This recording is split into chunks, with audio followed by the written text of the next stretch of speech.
আসসালামু আলাইকুম। আমি সাধক মোকাদ্দাস আলী শেখ, জামালপুর সরিষাবাড়ির মালিপাড়া থেকে বলছি।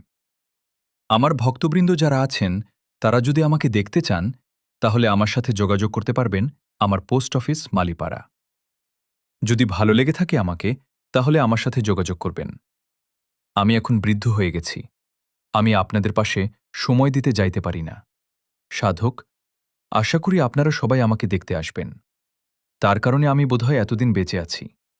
যদি আসেন, তাহলে আর আমাকে আমার জন্য আপনারা দোয়া করবেন। ধন্যবাদ। ২-৩ বার আমি আজমির শরীফ থেকে ভ্রমণ করে আসছি। ওই আজমির শরীফের যদি আমার কোনো ভক্তবৃন্দরা থাকেন, তাহলে আমার সাথে যোগাযোগ করবেন। আমার পোস্ট অফিস মালিপাড়া। এবং কি আমার জন্য দোয়া করবেন। যদি আসতে না পারেন, আমি এখন বৃদ্ধ হয়ে গেছি। আমি যেন মরেও শান্তি পাই। আপনাদের সাথে কথা বলতে পারি, এই দোয়াটা আমাকে করবেন। আমি করলাম, আমি আশাবাদী।